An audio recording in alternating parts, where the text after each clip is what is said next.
போட்டித்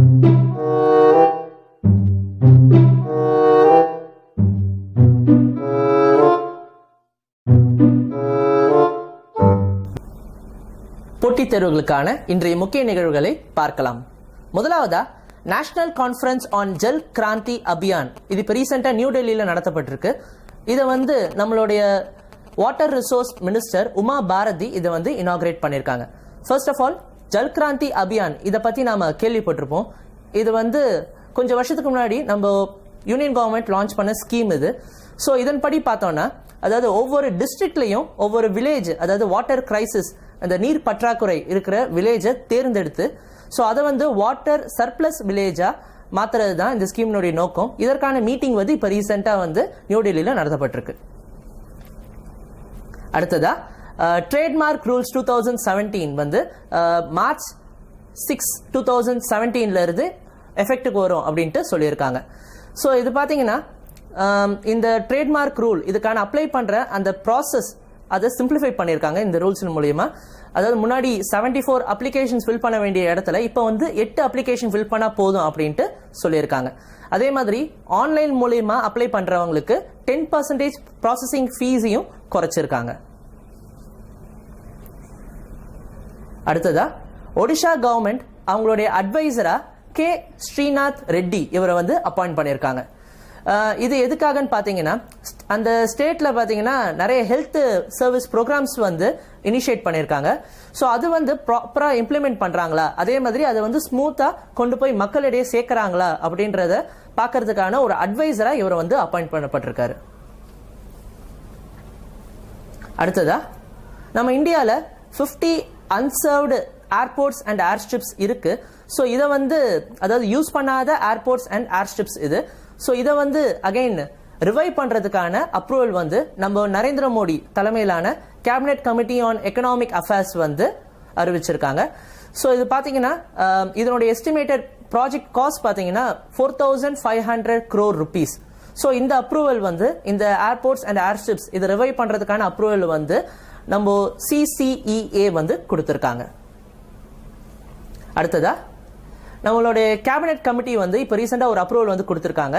இது எதுக்காகன்னு பாத்தீங்கன்னா, இந்தியா TIR கன்வென்ஷன் அப்படின்னு சொல்லப்படுற இன்டர்நேஷனல் ரோட் டிரான்ஸ்போர்ட் இந்த கன்வென்ஷன்ல சைன் பண்றதுக்கான, இதுல ஜாயின் பண்றதுக்கான அப்ரூவல் இது. அதாவது இதை எப்படி சொல்லலாம்னா, custom convention on international transport of goods அப்படின்ட்டு சொல்லலாம்.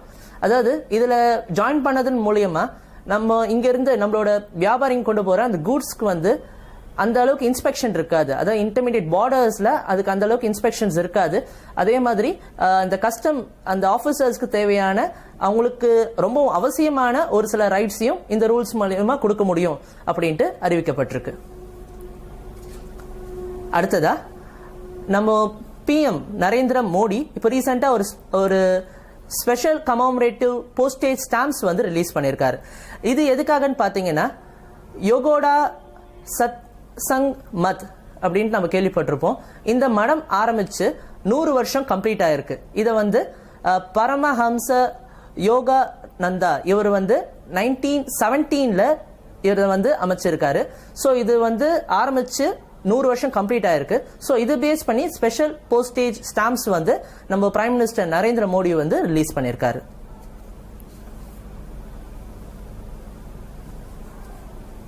அடுத்ததா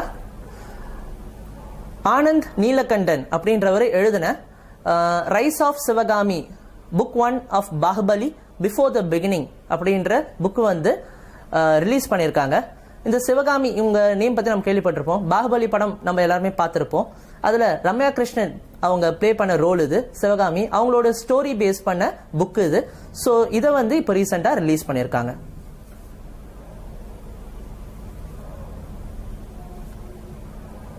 அடுத்ததா நம்மளுடைய யூனியன் கேபினெட் ஒரு எக்ஸ் போஸ்ட் ஃபேக்டோ அப்ரூவல் கொடுத்திருக்காங்க. இது எதுக்காகன்னு பாத்தீங்கன்னா, இந்தியா அண்ட் UN விமன் கடையில மெமரண்டம் ஆஃப் அண்டர்ஸ்டாண்டிங் சைன் பண்றதுக்கான அப்ரூவல் இது. இதை நம்ம UN விமன் இவங்களை பத்தி சொல்லணும்னு பாத்தீங்கன்னா, விமனுடைய அந்த எம்பவர்மெண்ட் அவங்கள முன்னேற்றத்துக்காகவும் அதே மாதிரி ஜெண்டர் ஈக்குவாலிட்டி ஆணுக்கு பெண் சமம் அப்படின்ற அந்த கருத்தை நிலைநிறுத்துறதுக்காகவும் அமைக்கப்பட்ட அமைப்பு இது. ஸோ இவங்க கூட இந்தியா வந்து MOU வந்து சைன் பண்ணியிருக்காங்க. இது எதுக்காகன்னு பார்த்தீங்கன்னா பஞ்சாயத்து ராஜ் அப்படின்று சொல்லப்படுற கிராம் பஞ்சாயத்துல ஜெண்டர் ஈக்குவாலிட்டி கொண்டு வரணும். அதே மாதிரி அந்த பஞ்சாயத்துல விமன்ஸ்க்கான அந்த ஈக்குவல் ரைட்ஸ் வந்து கொடுக்கப்படணும். இது வந்து லா வைஸும் சரி பாலிசி வைஸும் சரி இது கொண்டு வரப்படணும் அப்படின்றதுக்கான MOU தான் அது.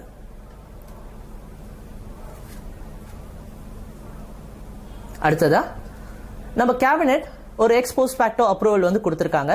இது வந்து எதுக்காகன்னு பாத்தீங்கன்னா India and United Arab Emirates இவங்க இந்த ரெண்டு கண்ட்ரீஸ்க்கும் இடையில எனர்ஜி எஃபிஷியன்சி சர்வீசஸ் சம்பந்தமா அந்த ஃபீல்ட்ல MOU சைன் பண்றதுக்கான அப்ரூவல் இது. ஸோ இதை வந்து இந்தியா சார்பில் நேஷனல் ப்ரொடக்ஷன் ஏஜென்சியும் UAE சார்பில் அல் எத்திஹாட் எனர்ஜி சர்வீசஸ் கம்பெனியும் ரெண்டு பேரும் வந்து சைன் பண்ணியிருக்காங்க. அகைன் கேபினெட் வந்து ஒரு எக்ஸ் போஸ்ட் ஃபேக்டோ அப்ரூவல் கொடுத்திருக்காங்க. இந்த எக்ஸ் போஸ்ட் ஃபேக்டோ அப்ரூவல் என்னன்னு பாத்தீங்கன்னா அதாவது ஒரு விஷயம் ஆல்ரெடி செஞ்சு முடிச்சாச்சு, இந்த அப்ரூவல் இந்த அக்ரிமெண்ட் ஆல்ரெடி சைன் பண்ணி முடிச்சாச்சு. ஸோ இதுக்காக இது பேஸ் பண்ணி லீகலா வந்து ஒரு அப்ரூவல் கொடுக்கறது தான் இது, ஒரு ஃபார்மாலிட்டி இது. ஸோ இந்த நம்மளோட கேபினெட் வந்து இன்னொரு எக்ஸ் போஸ்ட் ஃபேக்டோ அப்ரூவல் வந்து கொடுத்திருக்காங்க. இது எதுக்காகன்னு பாத்தீங்கன்னா இந்தியா அண்ட் போர்ச்சுகலுக்கு இடையில ரினியூவபிள் எனர்ஜி அந்த ஃபீல்ட்ல வந்து MOU சைன் பண்றதுக்கான அப்ரூவல் இது. இது வந்து பைலேட்டரல் அண்ட் கோஆபரேஷனை ஸ்ட்ரென்தனிங் பண்ணும் அப்படின்ட்டு எதிர்பார்க்கலாம்.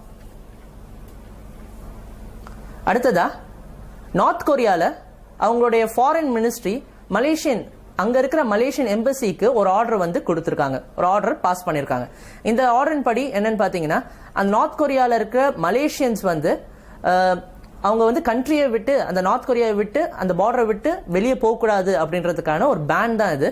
ஸோ இது எதுக்காக அப்படின்னு பாத்தீங்கன்னா இப்போ ரீசெண்டா நம்ம கேள்விப்பட்டிருப்போம் மலேசியால கோலாலம்பூர் ஏர்போர்ட்ல நார்த் கொரியன் லீடரான கிம் ஜாங் உன் அவருடைய பிரதர் கிம் ஜாங் நம் அவரை வந்து கொன்னுட்டாங்க, அவரை அசாசினேட் பண்ணிட்டாங்க.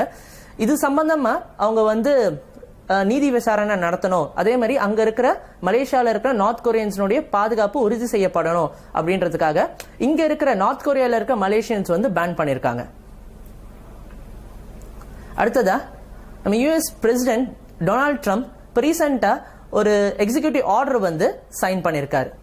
நம்ம ஆல்ரெடி கேள்விப்பட்டிருப்போம் ஒரு 7 முஸ்லிம் கண்ட்ரீஸ்ல இருந்து நேஷனல்ஸ் வரக்கூடாது, அந்த நாட்டை சேர்ந்தவங்க யூஎஸ்குள்ள வரக்கூடாதுன்ட்டு ஒரு தடை வந்து யூஎஸ்ல போட்டிருந்தாங்க. இப்போ புதுசா வந்து கவர்மெண்ட் வந்து இந்த ஆர்டர் வந்து பாஸ் பண்ணியிருந்தாங்க. ஸோ அது சம்பந்தமா ஒரு ரிவைவல் தான் இந்த ஆர்டர். ஸோ இதன்படி பாத்தீங்கன்னா அந்த பேன் பண்ண அந்த 7 கண்ட்ரீஸ்ல ஈராக்குக்கு மட்டும் விலக்கு அளிச்சிருக்காங்க. ஸோ இதன்படி ஈராக் நேஷனல்ஸ் வந்து இனிமேல் அமெரிக்காக்குள்ள வர முடியும். அதாவது ஈராக்ல ஒரு சில அமெரிக்கா சொன்ன அந்த ஒரு சில ஃபார்மாலிட்டிஸ் வந்து அந்த ப்ரொசீஜர்ஸ் வந்து இம்ப்ளிமெண்ட் பண்றதா சொல்லியிருக்காங்க.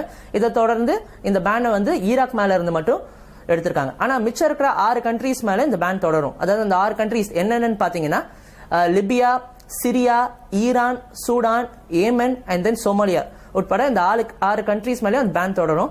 அதே மாதிரி அங்க இருக்கிற அந்த விசா ஹோல்டர்ஸ் இருக்காங்களே, ஆல்ரெடி US வர விசா வாங்கினவங்க, இந்த கண்ட்ரீஸ் வாங்கினவங்களுக்கு இந்த பேன் செல்லுபடி ஆகாது. அதே மாதிரி USல இருக்கிற அந்த கண்ட்ரீஸ் சேர்ந்த அந்த கிரீன் கார்டு ஹோல்டர்ஸ்க்கும் இந்த பேன் வந்து செல்லாது அப்படின்ற மாதிரியும் இந்த ஆர்டர்ல சொல்லப்பட்டிருக்கு.